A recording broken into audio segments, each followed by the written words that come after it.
Hello friends, तो अब हम देखेंगे ये हमारा 18 लेक्चर होगा। 18 मतलब समझिए इसके पहले 16 लेक्चर मैंने कंप्लीट कर 17 लेक्चर कंप्लीट कर दिया है। अब हम 18 लेक्चर में मतलब एंटर किए हैं और इसमें अब हम क्या देखेंगे। तो अब इसके पहले मैं आपको बता दूं तो मैंने आपको बताया था कि लंबे निवेश के कितने फ़ायदे होते हैं। इसमें एसआईपी के बारे में भी मैंने आपको बताया था, कैलकुलेशन भी बताया था आपको कि कैलकुलेशन कैसे करना होता है। फिर आपको इसमें ये भी देखने को मिलेगा कि म्यूचुअल फंड के बारे में जो मैंने बताया था, तो म्यूचुअल फंड में बहुत सारे लोग इन्वेस्ट करते हैं, तो उनके लिए काफ़ी इंपॉर्टेंट है ये चीज़ें। तो म्यूचुअल फंड में आप देखेंगे तो निवेश करने के मैंने फ़ायदे भी बताए थे वहाँ पे, और आपके लिए फिर नुकसान भी बताए थे कि क्या क्या आपको लॉसेस हो सकती है अगर म्यूचुअल फंड में आप इन्वेस्ट करते हैं तो।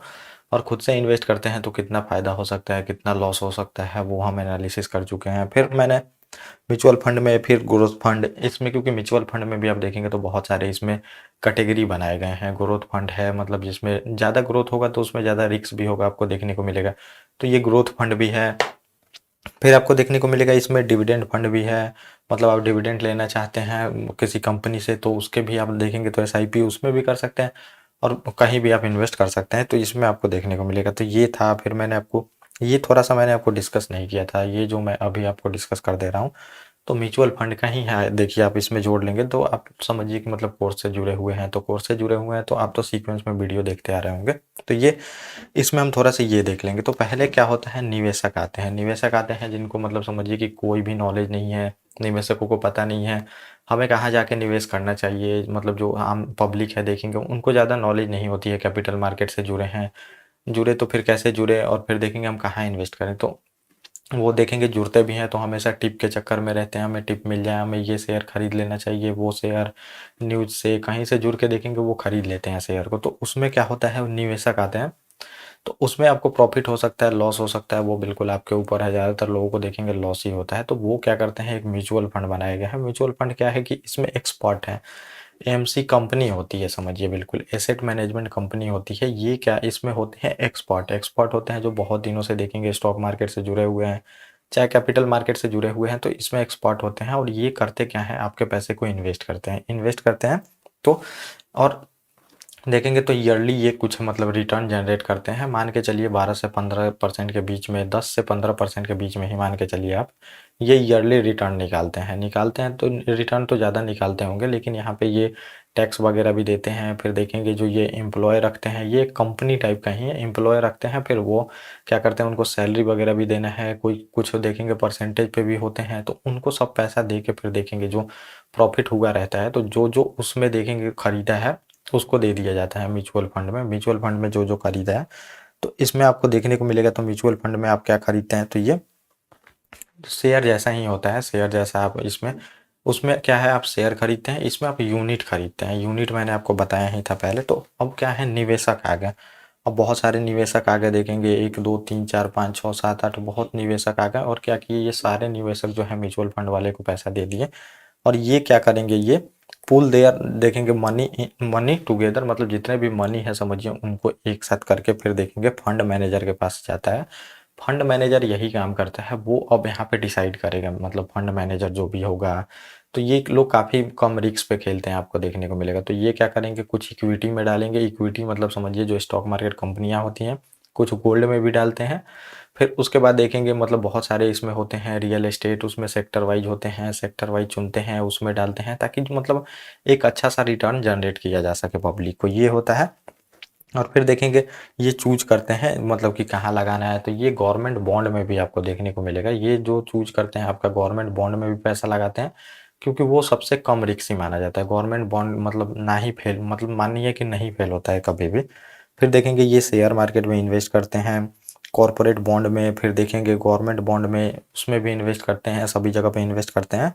और देखेंगे security share, bond, gold, etc, इसमें ये लोग क्या करते हैं, इन्वेस्ट करते हैं। जो ये समझिए आपके फंड मैनेजर होते हैं, फंड मैनेजर म्यूचुअल फंड कंपनियां इनको हायर करती है। इनका काम यही होता है कि कहाँ पे इन्वेस्ट करके यहाँ पे प्रॉफिट जनरेट करना है। ये फिर क्या होता है, रिटर्न मिलता है, जो भी रिटर्न मिलता है समझिए उसके बाद ये निवेशकों को दे दिया जाता है।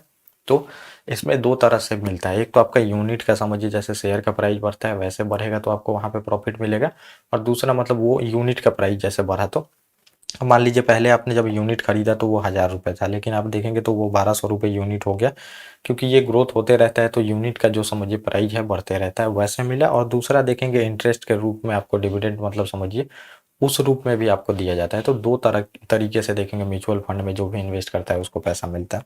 तो ये आपने थोड़ा सा समझ लिया, मैंने ये छूट गया था समझिए पिछली लेक्चर में। तो अब हम इसमें देखेंगे समझिए हेज फंड के बारे में।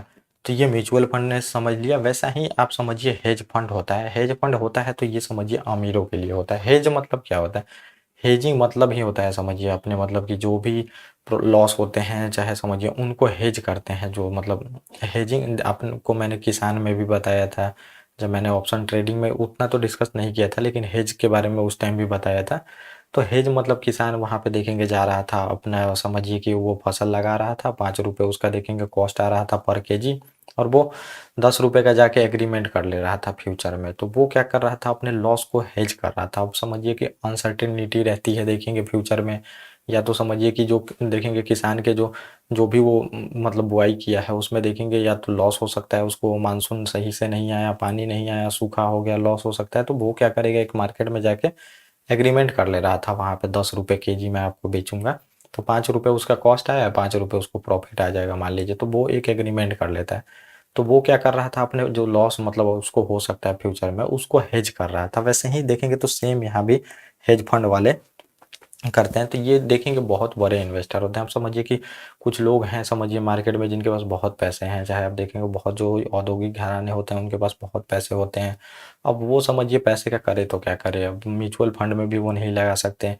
तो वो क्या करते हैं समझिए ज़्यादा पैसा लेके आते हैं, ज़्यादा पैसा लेके आते हैं, उनको ज़्यादा ग्रोथ की मतलब समझिए वहाँ पे चाहत रहती है। ज़्यादा ग्रोथ मतलब वो क्या सोचते हैं कि 50% 100% ऐसे ग्रोथ निकले, लेकिन जो आम पब्लिक है देखेंगे तो उसका टारगेट यही रहता है। जो म्यूचुअल फंड फंड के थ्रू देखेंगे इन्वेस्ट करते हैं 15% निकल जाए उनके लिए बहुत है, ऐसा ये सोच के चलते हैं। लेकिन ये लोग जब आते हैं तो ये बड़े औद्योगिक घराने वाले रहते हैं। ये क्या करते हैं? जो एक्सपर्ट रहते हैं शेयर मार्केट के देखेंगे उनसे जुड़ते हैं, उनसे जुड़ के फिर क्या करते हैं? ये लोग उनको पैसा देते हैं और ये लोग मार्केट में हेजिंग करते हैं। मार्केट में हेजिंग करते हैं तो ये करेंसी में भी देखेंगे हेजिंग करते हैं, फिर देखेंगे इक्विटी में भी करते हैं, गोल्ड में भी, सभी जगह पे हेज करते हैं। देखेंगे जो बहुत जल्दी डिप मार्केट गिरा देते हैं तो ये हेज फंड वाले ही करते हैं। आप देखेंगे लोअर सर्किट लगते जा रहा था जब कोविड आया था, तो ये लोग बहुत तेज में देखेंगे वहाँ पे मार्केट को गिराते भी हैं, उठाते भी हैं। इनको जल्दी से जल्दी पैसा बनाना होता है, तो इसमें लॉस भी ज़्यादा हो सकता है और प्रॉफिट भी ज़्यादा हो सकता है। तो हेज फंड में आप देखेंगे तो सभी नहीं जुड़ सकते हैं, जो अमीर है वही जुड़ सकता है। आपके लिए म्यूचुअल फंड है, हेज फंड में आप नहीं जुड़ सकते हैं। इसमें मिनिमम देखेंगे तो 1 करोड़ रुपये आपको इन्वेस्ट करना होता है। तो ये आप देखेंगे तो हेज फंड अर्थात वैकल्पिक या फिर जटिल देखेंगे रणनीतियों का उपयोग करके उच्च लाभ अर्जित करते हैं। तो ये समझिए काफ़ी एक्सपर्ट होते हैं। जब मार्केट देखेंगे ये गिरने वाला है तो इसको और गिरा देंगे, जब देखेंगे मार्केट उठने वाला है तो इसको और उठा देंगे। फिर देखेंगे ये हेज करते रहते हैं, मतलब समझिए प्राइस को बहुत ज़्यादा मतलब ये समझिए फ्लक्चुएट करा देते हैं और वहाँ पे पैसा बना लेते हैं। तो जो ट्रेडिंग में लोगों को लॉस होता है तो यही लोग कराते हैं। इनके पास बहुत ज़्यादा पैसा होता है, देखेंगे बहुत पैसा होता है। एक बार में किसी भी स्टॉक को, जो समझिए स्मॉल कैप स्टॉक है, उसको एक बार में ये हिला देंगे, अपने मन से हिला देते हैं। देखेंगे के लिए विशिष्ट देखेंगे संस्थाओं द्वारा किए गए निवेशकों को एक पुल। ये फंड देखेंगे जोखिम को कम करने या फिर देखेंगे अपारंपरिक रणनीतियों से निवेश के तरीके को अधिक लाभ उठाने के लिए इस्तेमाल किए जाने वाले साधन है। तो ये क्या होता है समझिए, इसमें नॉर्मल पब्लिक नहीं यूज होते हैं। जो मतलब समझिए कि बहुत बड़े औद्योगिक घराने चाहे देखेंगे बहुत रईस लोग होते हैं, तो उनके पास पैसे की मतलब सरप्लस मनी होती है। सरप्लस मनी होती है तो उनको इन्वेस्ट वो करे तो क्या करे? फिर देखेंगे उतने बिजनेस से पैसे आ रहे हैं तो वो फिर आते हैं मार्केट में हेजिंग कराते हैं। तो इनका देखेंगे तो जो हेज फंड वाले मैनेज करते हैं उनके पैसे को, तो एक तो ये परसेंटेज पे रहते हैं, 10% भी ले सकते हैं उनसे जितना प्रॉफिट आया, 20% भी, 50% तक प्रॉफिट ले लेते हैं। और 2% वो लेंगे ही लेंगे, जो उनका चार्ज रहता है, आपको प्रॉफिट हो लॉस हो उससे उनको मतलब नहीं है। 2% वो लेंगे जो अपना मतलब एक सैलरी के तौर पे देखेंगे वो लेते रहते हैं। तो ये हेज फंड वाले देखेंगे। हेज फंड मैनेजर जो रहता है स्टॉक में लंबी और देखेंगे छोटी पोजीशन लेते हैं। तो ऐसा नहीं है, ये लंबी पोजीशन भी लेते हैं। देखेंगे कोई स्टॉक बहुत बुलिश हो गया है, एक महीने में ही देखेंगे वो रिटर्न में 400% का रिटर्न दे देता है, तो उसमें ये एंटर करते हैं। उसमें इनको लॉस की भी संभावना है, प्रॉफिट की भी संभावना है, तो ये जल्दी से जल्दी देखेंगे प्रॉफिट बनाना चाहते हैं। वहाँ पे आप सोचिएगा, लेकिन ये वहाँ पे एंट्री ले लेते हैं और जब ये लोग बेच के निकलेंगे तो आप वहाँ पे एंट्री लेंगे और वहाँ से स्टॉक गिरने लगती है। तो बार बार लोग ये भी क्वेश्चन करते हैं कि जब हम लेते हैं तो स्टॉक वहाँ से गिरने लगता है और जब तक देखते रहते हैं तब तक बढ़ते रहता है। तो ये भी देखेंगे, इक्विटी खरीद और बेचना करते हैं, आर्बिट्रेज करते हैं जो मैंने बताया, ट्रेडिंग बॉन्ड बॉन्ड में भी करते हैं, करेंसी जैसी देखेंगे, मतलब ये सभी चीज़ों में करते हैं ये। यही मतलब समझिए यहीं से ऑप्शन ट्रेडिंग की शुरुआत ऐसी है कि मानी जाती है। यही हेज कर करके देखेंगे तो ये ज़्यादा प्रॉफिट के लिए सिक्योरिटी, कमोडिटी आदि में भी ये ट्रेड करते हैं। समय पे कोई कठोर बाधा पूरी किए बिना देखेंगे ये विस्तृत करते हैं ये, तो आपको देखने को मिलेगा। तो कुछ इसमें मतलब समझिए और भी चीज़ें हैं, तो ये भी मैं आपको बता देता हूँ जो मैंने मतलब समझिए कि नोट्स में लिख के रखा है। और इसमें अभी आपको देखने को मिलेगा तो म्यूचुअल फंड में जो कंपनियां समझिए कि काम करना चाहती हैं तो सेबी के पास उनको क्या है कि समझिए पूरा रेगुलेशन फॉलो करना पड़ेगा और उसमें रजिस्टर होना पड़ेगा, तब जाके आप म्यूचुअल फंड वहाँ पे चला सकते हैं। लेकिन इसमें आपको देखने को मिलेगा कोई रेगुलेशन वेगुलेशन नहीं होता है। समझिए ये बिल्कुल मार्केट से आउट ऑफ मार्केट होके काम करते हैं, इन पे कोई रेगुलेशन भी काम नहीं करता है। ये समझिए बिल्कुल स्पेकुलेटर जैसा काम करते हैं, मार्केट को बढ़ाना घटाना ऐसे इनका काम चलता है। तो अब हम इसके थोड़ा फीचर देख लेते हैं। तो फीचर में यही है समझिए, इसमें कौन इन्वेस्ट कर सकता है। तो फीचर में आप मान के चलिए, फीचर तो ये मैंने आपको बता ही दिया कि इसके जो फीचर हैं समझिए ये काफ़ी मतलब कि रिस्क लेते हैं और ज़्यादा प्रॉफिट यहाँ पे जनरेट करते हैं। और यहाँ पे वही लोग आते हैं समझिए जिनके पास बहुत ज़्यादा सरप्लस मनी है, काफ़ी हाई नेटवर्थ जो लोग रहते हैं, चाहे कंपनियां रहती हैं, वो पैसा देती हैं इनको और ये फिर यहाँ पे देखेंगे हेज करते हैं, हेज करते हैं। और ज़्यादा रिस्क लेंगे तो ज़्यादा वहाँ पे प्रॉफिट की संभावना होती है, तो प्रॉफिट भी मिलता है, लॉस भी ज़्यादा हो सकता है, ये आपको देखने को मिलेगा। और इसमें सबसे कम आप देखेंगे इन्वेस्ट 1 करोड़ कर सकते हैं और ज़्यादा से ज़्यादा आपको जितना इन्वेस्ट करना है वो कर सकते हैं, ये आप इसमें अब देख सकते हैं इसमें। और ये फिर क्या होता है, स्टॉक में भी करते हैं, डेरिवेटिव जो मैंने बताया, स्टॉक समझिए option trading, future, forward, swap उसमें भी करते हैं। तो उन सब में ज़्यादा प्रॉफिट होता है तो वो वहीं जाएंगे। इक्विटी में कम प्रॉफिट होता है, लेकिन इक्विटी में भी देखेंगे तो कोई कोई स्टॉक आप देखेंगे रुकता नहीं है, उसमें फिर ये लोग आते हैं, स्टॉक में आते हैं। फिर देखेंगे रियल एस्टेट बिजनेस जो होता है समझिए उसमें भी ये लोग करते हैं। फिर इक्विटी में तो करते हैं, बॉन्ड में भी करते हैं, और ये सभी चीज़ों में आपको देखने को मिलेगा करते हैं। और उसके बाद आपको देखने को मिलेगा work for concept both expensive, मतलब इनका काफ़ी देखेंगे एक्सपेंसिव लोग जो मतलब समझिए वही इसमें जुड़ सकते हैं। और ये क्या होता है कि 20% जो मैंने बताया आपको, 20% आपका जो प्रॉफिट है उस उतना तो लेंगे ही लेंगे और उससे ज़्यादा भी ले सकते हैं।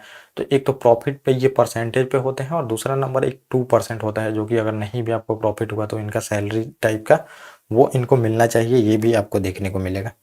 और ये भारत में भी काम करते हैं, हाई रिस्क रहता है इनमें देखेंगे। तो ये मतलब समझिए इनका कुछ फीचर जो है थोड़ा बहुत आपने समझ लिया, उतना इसमें डीप नहीं जाना, आपको इन्वेस्ट तो करना नहीं होगा। ये आप समझिए कुछ म्यूचुअल फंड वाले हैं जो आप देख सकते हैं इसमें अगर आपको इन्वेस्ट करना हो तो। अब तो हर एक लोग देखेंगे अपना अपना म्यूचुअल फंड खोल के बैठे हैं, बैंक वाले अलग खोल के बैठे हैं, तो आप परसेंटेज वाइज वहाँ पे देख सकते हैं।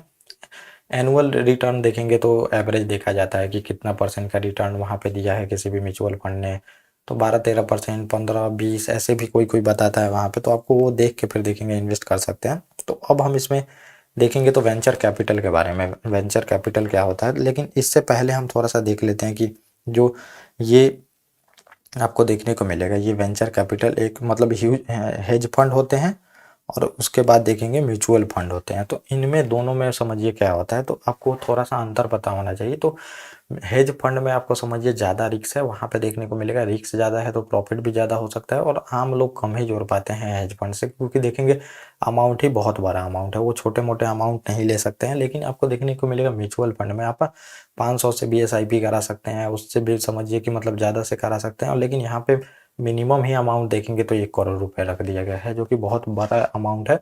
तो उसमें आपको जाना बहुत मुश्किल होता है। और समझिए इसमें रिस्क भी बहुत है, प्रॉफिट भी बहुत ज़्यादा हो सकता है, आपको लॉस भी बहुत ज़्यादा हो सकता है। लेकिन जो समझिए म्यूचुअल फंड है तो उसमें ऑन एन एवरेज समझिए कि 12-15% के रिटर्न मिलते ही मिलते हैं। और पैसा जो आपको मैंने बताया SIP करने का, ये आपका पैसा कंपाउंड होकर धीरे धीरे बनते जाता है समझिए। लेकिन इसमें उतना कंपाउंडिंग का तो ये नहीं रखा जाता है, इसमें लोग बहुत कम टाइम पीरियड में देखते हैं कि बहुत ज़्यादा कमाने का इसमें चाहते हैं समझिए।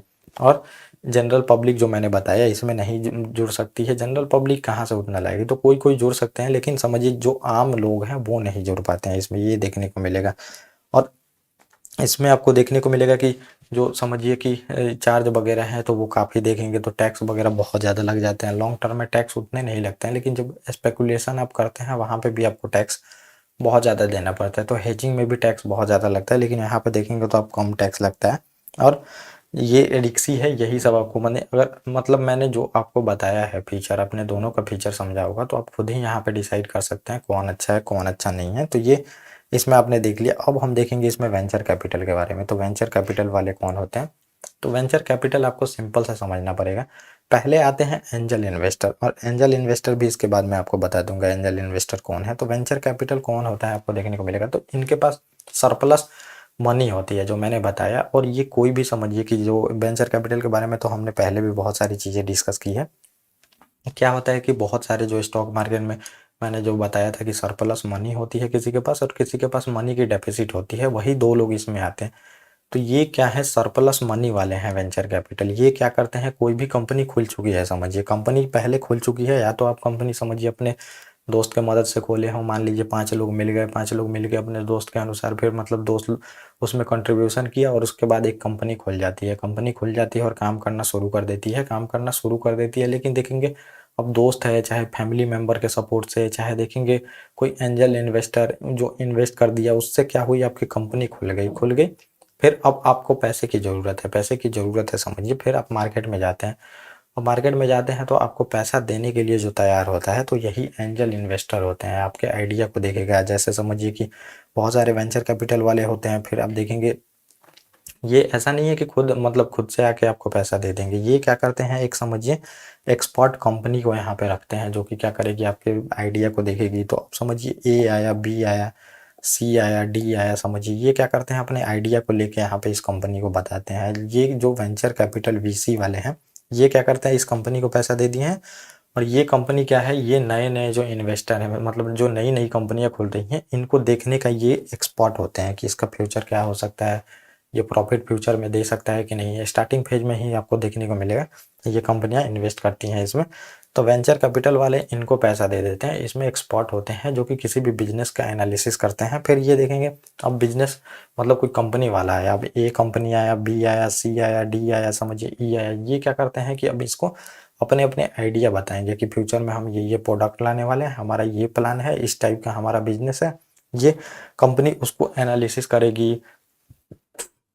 इसमें देखेंगे बहुत सारे एक्सपर्ट होते हैं, वो एनालिसिस करेंगे सभी कंपनियों के बारे में, और क्या करेगी कि ये जो है समझिए ये कंपनी इसको पैसा दे देगी। अब समझिए कि ए वाले का बहुत अच्छा स्ट्रेटेजी है, बहुत अच्छा देखेंगे बिजनेस प्लान है, तो वो क्या करेगी, इसको पसंद आया तो इसको पैसा दे देगी। और फिर यहाँ पे इसका जो स्टेक है समझिए, अब मान लीजिए कि कंपनी का पहले वैल्यूएशन होता है। अब ये जो ए कंपनी है, पहले तो लोग खोल चुके हैं, तो ये 100 करोड़ की जो मैंने बताई ये कंपनी का वैल्यूएशन निकाला जाता है। फिर अब होगा क्या, वेंचर कैपिटल वाला क्या बोलेगा यहाँ पे कि समझिए कि हम 50% तुम्हारा स्टेक लेना चाहते हैं। बहुत अच्छा देखेंगे कि कंपनी का देखेंगे फ्यूचर है, तो ये क्या बोल देगा ये वेंचर कैपिटल वाला कि इस कंपनी का हमें 50% स्टेक चाहिए, 50% स्टेक लेना है। तो ये क्या करेगा, 50 करोड़ रुपए दे देगा, और 50% इसका स्टेक देखेंगे तो इस वेंचर कैपिटल के पास चला जाएगा। और वेंचर कैपिटल अब जितना भी ये प्रॉफिट जनरेट करेंगे ये कंपनी वाले, तो अब उसका 50% रुपया देखेंगे वेंचर कैपिटल वाले के पास जाएगा। तो ये ऐसे फंडिंग होती है। तो वेंचर कैपिटल क्या होता है, मतलब समझिए स्टार्टिंग फेज में मतलब देखिए कंपनी को जो फंड प्रोवाइड कराते हैं उन्हीं को हम वेंचर कैपिटल बोलते हैं स्टार्टिंग। उसके बाद आपको ये भी देखने को मिलेगा ये फंडिंग लगातार चलते रहती है, ये ए राउंड फंडिंग होती है। और फिर मतलब समझिए ये कंपनी ए है और इसको और बिजनेस एक्सपेंड करने हैं, मतलब समझिए कि पहले तो एक सिटी में थी, फिर देखेंगे पूरे स्टेट में फैलानी है, फिर उसके बाद पूरे देखेंगे इंडिया में फैलानी है। तो फिर ये जाते रहती है। अब VC1 आया पहले देखेंगे, फिर VC2 भी आ सकता है, फिर VC3 भी आ सकता है, फिर देखेंगे VC4 भी आ सकता है। तो ये फंडिंग होते रहती है, और हमेशा देखेंगे वैल्यूएशन लगाई जाती है, और वैल्यूएशन लगाई जाती है जितना वैल्यूएशन आया समझिए उतना स्टेक, अगर इसको जितना स्टेक चाहता है, मतलब समझिए दूसरा बार इसका वैल्यूएशन 1000 करोड़ देखेंगे लगाया गया, फिर ये क्या बोलता है कि 20% मतलब स्टेक इसका चाहता है, तो 200 करोड़ रुपए देगा और 20% स्टेक ले लेगा। अब इसमें डिसाइड किया जाता है कि पहले जो जो इन्वेस्टर होते हैं वो अपना कितना परसेंट देखेंगे, जो स्टेक है वो देंगे। स्टेक मतलब समझिए कि जितना कंपनी के वो मालिक है। तो ऐसे वेंचर कैपिटल वाले काम करते हैं। तो ये आपने सिंपल सा समझा वेंचर कैपिटल के बारे में, ये यहाँ पे लिखा भी होगा समझिए तो वेंचर कैपिटल एक देखेंगे प्राइवेट इक्विटी इन्वेस्टर होते हैं, ये प्राइवेट ही समझिए होते हैं, जो उच्च ग्रोथ क्षमता रखने वाली कंपनियों में पूंजी उपलब्ध कराते हैं। तो अब ये जो मैंने बताया ये 5 यहाँ पे लोग आए अपने अपने आइडिया को लेके, ये जो कंपनी चल रही है। तो अब इसमें ये देखेंगे कि सबसे ज़्यादा फ्यूचर किसका ब्राइट है, सबसे ज़्यादा कहाँ पे देखेंगे कि प्रॉफिट हो सकती है, उसी को देंगे। ये ऐसा नहीं है कि सिंपल आइडिया वाले को ये दे देंगे। तो ये यहाँ पे देखते हैं और बदले में देखेंगे इनकी इक्विटी में हिस्सेदारी मिल जाती है। तो जो मैंने बताया पहले वैल्यूएशन लगाई जाएगी, एक वैल्यूएशन कंपनी भी होती है, वो वैल्यूएशन लगाती है किसी भी कंपनी की। कंपनी का एसेट देखा जाता है, लाइबिलिटी देखा जाता है, लोन देखा जाता है, फिर वहाँ पे देखा जाता है कि कंपनी कितना आगे जा सकती है, तो उसका वैल्यूएशन लगाया जाता है। और वैल्यूएशन लगा के फिर जितना परसेंट स्टेक इनको लेना है उतना पैसा इनको यहाँ पे देना पड़ता है। और वेंचर कैपिटल वाले देखेंगे स्टार्टअप वेंचर को फंडिंग दे सकते हैं या ऐसी छोटी कंपनियों को देखेंगे सपोर्ट कर सकते हैं जो विस्तार करना चाहती है। तो एक तो ये स्टार्टिंग फेज में भी दे सकते हैं, और दूसरा आपको देखने को मिलेगा आगे जो मैंने बताया ये फिर आती है ए राउंड फंडिंग के लिए, मतलब फिर से इसको पैसे की ज़रूरत पड़ी फिर तो फिर वहाँ भी दे सकते हैं। एक तो स्टार्टिंग फेज में ही दे सकते हैं, फिर आपको देखने को मिलेगा कि मतलब आगे और मतलब ये अपने बिजनेस को एक्सपेंड करना चाहती है, यहाँ भी ये दे सकती है। तो ये बढ़ते जाती है, मतलब एक तो आपको मिडिल में भी जुड़ सकती है, फर्स्ट राउंड में भी जुड़ सकती है, फिफ्थ राउंड में भी जुड़ सकती है, ये भी आपको देखने को मिलेगा। और लेकिन उसके पास इक्विटी मार्केट तक पहुंच नहीं होती है। तो इक्विटी मार्केट तक पहुंच नहीं होती है, अभी आईपीओ नहीं आया है, आपको देखने को मिलेगा। आईपीओ का मैंने जो प्रोसेस बताया था, यही वेंचर कैपिटल वाले बार बार इनको पैसा देते हैं, बार बार पैसा देते हैं। फिर देखेंगे वेंचर कैपिटल और इन्वेस्टमेंट बैंक भी होते हैं, वो भी पैसा देते हैं, एंजल इन्वेस्टर भी पैसा देते हैं। फिर भी आपको देखने को मिलेगा ये कंपनी की जो समझिए डिमांड है पैसों की, ये बढ़ते जा रही है, इसका बिजनेस बढ़ते जा रहा है और इसको और इन्वेस्टमेंट चाहिए, और जगह पे देखेंगे यहाँ पे प्रोडक्शन करना है, चाहे बिजनेस फैलाना है, इसको पैसे की ज़रूरत बढ़ते जा रही है। तो फिर भी ये क्या करती है, अब जनता के पास जाती है, जनता के पास जाती है तो वहाँ पे इसको आईपीओ लाना पड़ता है। अब ये कंपनी कितना परसेंट आईपीओ लाना चाहती है अपने पूरे स्टैक का, तो वो वहाँ पे डिसाइड होता है। तो ये देखेंगे जो वेंचर कैपिटल वाले होते हैं, बस अभी आईपीओ नहीं आया है तभी तक इससे जुड़े रहते हैं, ये आपको देखने को मिलेगा। तो इनकी जो पहुंच होती है तो ये इक्विटी मार्केट में नहीं होती।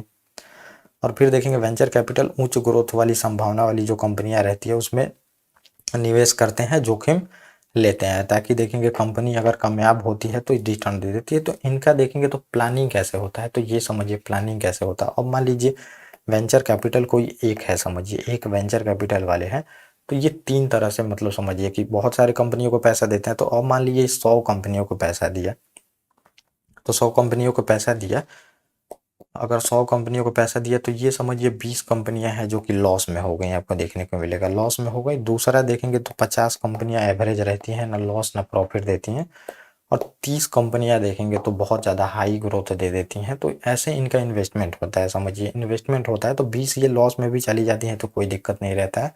ये जो 30 हाई ग्रोथ देती हैं तो इससे बहुत ज़्यादा प्रॉफिट हो जाता है इनको, इससे लॉस भी होता है तो देखेंगे यहाँ से कंपनियां बंद हो जाती हैं।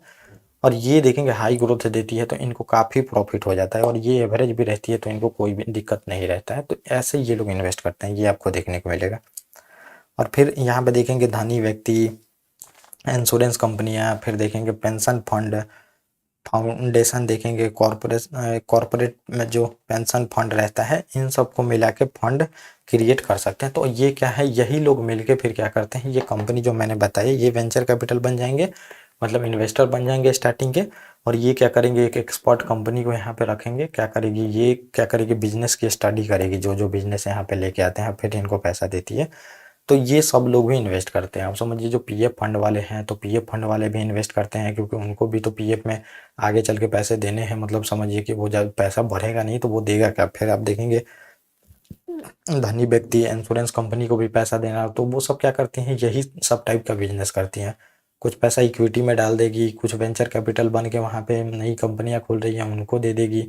तो उन सब से जो प्रॉफिट आता है वही आपको दिया जाता है। तो ये जितनी भी देखेंगे इंश्योरेंस कंपनियाँ चाहे जो भी हैं, तो उनका बिजनेस यही है। और फिर देखेंगे जिसे एक वेंचर कैपिटल फर्म नियंत्रण करे, सभी साझेदार देखेंगे फंड पर स्वामित्व होता है, लेकिन वेंचर कैपिटल फर्म के पास यह नियंत्रण होता है कि फंड को कहाँ निवेश करना है। तो ये सब चीज़ें सेम ही है जो मैंने आपको बता दिया। तो यही वेंचर कैपिटल है जो आपने समझ लिया सिंपल सा। तो अब हम देख लेते हैं इसमें एंजल इन्वेस्टर कौन होता है। एंजल इन्वेस्टर तो एंजल इन्वेस्टर मतलब सिंपल सा आप मान के चलिए कि आपके आपके पास कोई आइडिया है, तो वो आपके लाइफ में समझिए जैसे मेरा दोस्त ही है, मैंने आइडिया बताया मुझे कोई बिजनेस करना है, वो क्या बोलता है कि चलो जितना पैसा है मैं आपको मतलब तुम्हें प्रोवाइड कर दूंगा, तुम अपना बिजनेस शुरू करो। तो वो क्या है आपके लाइफ में एंजल बन के आया है, इसीलिए इनको एंजल इन्वेस्टर बोल दिया जाता है। तो ये आपको देखने को मिलेगा, यही सिंपल सा एंजल इन्वेस्टर है। मतलब सिंगल आदमी अगर समझिए कि इन्वेस्ट करता है आपके बिजनेस में तो वो एंजल इन्वेस्टर हो जाते हैं। या फिर आप जब बहुत सारे लोग देखेंगे और बहुत रईस लोग मिलके वहाँ पे इन्वेस्ट करते हैं तो उनको वेंचर कैपिटल में हम लोग देख लेते हैं। तो एंजल इन्वेस्टर सिंपल सा आप समझिए, एंजल आपके लाइफ में वो बन के आया है। अब मान लीजिए कि आप समझिए ये मेनली है, आप देखेंगे तो रिश्तेदारी होते हैं या फिर देखेंगे मतलब रिलेशन वाले को ही पैसा इन्वेस्ट कराते हैं, या फिर देखेंगे उनसे मतलब जो खास जुड़ाव वाले होते हैं वही एंजल इन्वेस्टर बन जाते हैं जिनके पास बहुत सारा प्लस मनी है। तो अब मान लीजिए आपके घर में समझिए आपका ताऊ का या फिर कोई भी लड़का समझिए बहुत अमीर है समझिए, और फिर आप हैं तो वो एवरेज हैं मतलब आप चलते हैं, लेकिन आप चाहते हैं बिजनेस स्टार्ट करना चाहते हैं, और बिजनेस स्टार्ट करना चाहते हैं लेकिन आपके पास क्या है, कैपिटल नहीं है। तो ये क्या करेगा, ये जो आपको ताऊ का लड़का देगा पैसा, तो ये आपके लाइफ में एंजल इन्वेस्टर बन के आया है, इसीलिए इनको एंजल इन्वेस्टर बोला जाता है। तो ये क्या करते हैं स्टार्टिंग फेज में फैमिली मेंबर या फिर रिलेटिव वाले ही एंजल इन्वेस्टर कहलाते हैं यहाँ पे। तो ये सब चीज़ें यहाँ पे लिखी होगी, आपको पता चल जाएगी धीरे धीरे। तो ये देखेंगे छोटे स्टार्टअप या फिर देखेंगे एंटरप्रेन्योर जो होता है समझिए, मतलब स्टार्टिंग में जो आपको देखने को मिलेगा, तो ये क्या करते हैं उसी में इन्वेस्ट करते हैं। अभी कंपनी बिल्कुल खुलने वाली है, आपके पास बहुत आइडिया ही है लेकिन अभी खुली नहीं है, खुलने वाली है, वहाँ पे इन्वेस्ट करते हैं, वित्तीय जो मदद है उपलब्ध कराते हैं। फिर देखेंगे इनकी सालाना आमदनी अच्छी होती है, जो मैंने बताया। मान लीजिए आपका ताऊ का लड़का, उसका सालाना आमदनी बहुत ज़्यादा है तो यही लोग इन्वेस्ट कर देते हैं। तो पहले अभी बीच में आपको देखने को मिलेगा इन पे टैक्स लगा दिया गया था, टैक्स को लेके भी देखेंगे बहुत ज़्यादा प्रॉब्लम हो गई थी, एंजल इन्वेस्टर पे टैक्स लगा दिया गया था, क्योंकि ऐसा गवर्नमेंट का मानना था कि ये जो समझिए ब्लैक मनी वाइट कर रहे हैं, ये किसी को प्रोवाइड करा दे रहे हैं, यहाँ पे ये प्रोवाइड करा के फिर उसका बिजनेस स्टार्ट हो जा रहा है, वहाँ से परसेंटेज में ये लोग पैसा लेते जा रहे हैं। तो ये लोग क्या कर रहे हैं, अपने ब्लैक मनी को वाइट कर रहे हैं। इसके लिए एंजल देखेंगे एक टैक्स भी लगा दिया गया था, उसको लेके भी देखेंगे बहुत ज़्यादा बवाल उठा था बीच में कि अब कोई है तो समझिए वो इन्वेस्ट ही नहीं करना चाहेगा, अगर इन्वेस्ट नहीं होती है तो कोई कंपनियां नहीं खुलेगी, कोई कंपनियां नहीं खुलेगी तो प्रॉफिट नहीं होगा। ये यहाँ पे बताया गया था समझिए, तो कुछ एक्सपर्ट द्वारा कि एंजल टैक्स जो है लगाना सही नहीं है। तो ये आपको देखने को मिलेगा, या कह सकते हैं या फिर देखेंगे कह सकते हैं कि आर्थिक रूप से काफ़ी मजबूत होते हैं। ये देखेंगे इन प्राइवेट देखेंगे इन्वेस्टर, सीड इन्वेस्टर, फिर आपको देखने को मिले और देखेंगे एजेंट, फाउंडर भी कहते हैं। तो ये सब कुछ नाम है जिससे पुकारा जाता है। अक्सर देखा जाता है कि एंजल जो इन्वेस्टर होते हैं, एंटरप्रेन्योरशिप जो होता है समझिए, उनमें परिवार के ही देखेंगे मित्र के बीच में होते हैं। तो ये जो मैंने बताया आपको, परिवार के ही लोग मतलब हो सकते हैं, आपके रिलेटिव हो सकते हैं, यही लोग हो सकते हैं, और इन्हीं को ये लोग मदद करते हैं जिनके पास काफ़ी मतलब अच्छा खासा पैसा है। स्टार्टिंग फेज में आपको कोई बिजनेस स्टार्ट करने में कितना पैसा लगेगा, 40 लाख, 50 लाख, 20 लाख, 30 लाख, ऐसे ये लोग वहाँ पे देखेंगे देते हैं। ऐसे भी होते हैं कि देखेंगे एंजल इन्वेस्टर किसी भी कंपनी के बारे में एक बार फंड इन्वेस्ट करते हैं ताकि कंपनी की शुरुआती समस्याओं से उबर सके और मजबूती से धरातल पर उतर सके। जो मैंने बताया कि कोई आइडिया है लेकिन कोई इन्वेस्टर नहीं है, तो ये घर वाले चाहे आप रिलेटिव वाले होते हैं, ये एंजल इन्वेस्टर बन के इन्वेस्ट कर देते हैं। और एक एंजल इन्वेस्टर देखेंगे सामान्य एक अच्छे पूंजीपति होते हैं, किसी भी स्टार्टअप में शुरुआती स्टेज में वो फंड उपलब्ध कराते हैं। तो अभी बिल्कुल स्टार्टिंग है, आपके माइंड में ही मतलब जो आइडिया है आया है, अभी इन्वेस्ट नहीं हुआ है, वहीं पे ये इन्वेस्ट करते हैं। फिर आपको देखने को मिलेगा एंजल जो इन्वेस्टिंग होती है, कई स्टार्टअप की फंडिंग का प्राइमरी सोर्स बन जाते हैं। और मतलब ये प्राइमरी ही सोर्स है, फर्स्ट फेज में ही जो मैंने आपको बताया वहीं से ये लोग करते हैं। और एंजल इन्वेस्टर की मदद से स्टार्टअप में इनोवेशन को बढ़ावा जाता है, आर्थिक मदद में तब्दील हो जाती है। तो इनसे क्या होता है, कंपनियां मतलब खुलती हैं, कोई भी देखेंगे स्टार्टअप अगर खुलेगी मतलब देश में, तो ये काफ़ी ग्रोथ का माना जाता है। फिर उस वहाँ पे रोजगार भी मिलेगा, रोजगार मिलेगा तो वो लोग कुछ जैसे कमाएंगे पैसा, तो वहाँ पे डिमांड भी बढ़ेगा, तो ये देश के ग्रोथ में काफ़ी इंपॉर्टेंट माना जाता है।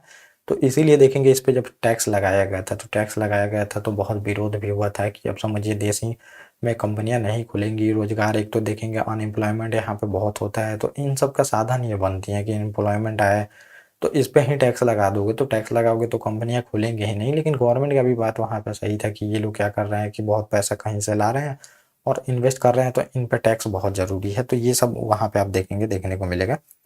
तो ये आज का टॉपिक था जो मैंने आपको पूरा कर दिया। लेकिन अब समझिए, अब जो आगे की चीज़ें हैं हम अपने अगले लेक्चर में देखेंगे। तो इसमें अब बहुत ज़्यादा चीज़ें हैं नहीं। रियल एस्टेट जो इन्वेस्टमेंट होता है, ट्रस्ट, ये भी देखेंगे। अब ये सब अलग अलग ट्रस्ट है, यहाँ भी इन्वेस्ट कर सकते हैं। अगर आपको लगता है कि रियल एस्टेट में बहुत ज़्यादा ग्रोथ है तो वहाँ भी इन्वेस्ट कर सकते हैं। उसके थ्रू आप देखेंगे रियल एस्टेट, मतलब समझिए चीट फंड के बारे में भी हम देखेंगे। तो ये पूरा टॉपिक था। Okay guys, thank you. और अब हम मिलेंगे अपने नेक्स्ट टॉपिक।